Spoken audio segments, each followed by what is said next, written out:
atawaambia na wale walio mkono wake wa kushoto, ondokeni kwangu mliolaaniwa, mwende katika moto wa milele aliowekewa tayari Ibilisi na malaika zake.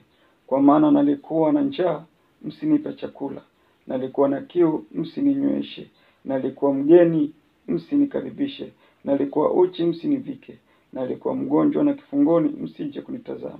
Ndipo hao pia watajibu wakisema, kina maboya hapa, kina maboya hapa. Mtu mzima ana mke na watoto 3 na ndevu analivyo, anauza uduvi, ataishi mjini hapo? Mtu mzima na kitambi ana watoto 6 anauza ubuyu, wewe unaleta masiara, utakuwa mwanga wewe, utakuwa mwanga wewe.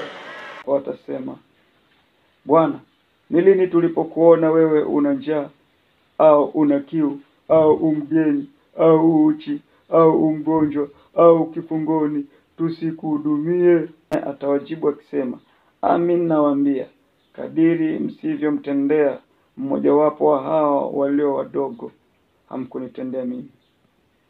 Maboya na jopo lako kusema kwamba wauzao ubuyu au wanaofanya kazi dhaifu ambacho kinawapatia wao chakula cha kuwatosheleza wao na watoto wao na familia zao, mithili ya wanaofanya biashara ndogo ndogo, wauza mabuyu hawa, wauza uduvi, unawaita ni washirikina, ni wachawi kabisa.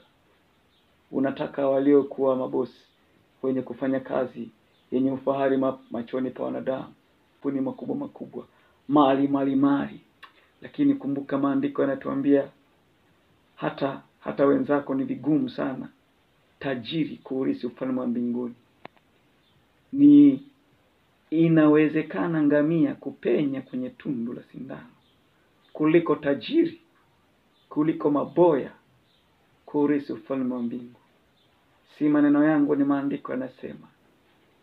Hapa tunaona kwa habari ya kwamba mzee mwenyewe wa siku atabagua mbuzi na kondoo. Tawawekwa kushoto nyinyi kina maboya na watu wa jamii ya nyinyi, ambao kimsingi duniani hapa mnaona kwamba kuwa na kila ambacho mnakiona ndicho cha maana. Kaa na level za wakubwa wenzako. Acha maskini fukara, acha waliokuwa wenye kazi dhaifu, acha waliokuwa na uwezo wa kula ugali na chumvi tu. Lakini wewe ukitaka sadaka zake huyo mtu, amin nakwambia, utakuja kufika wakati utalia na kusaga meno.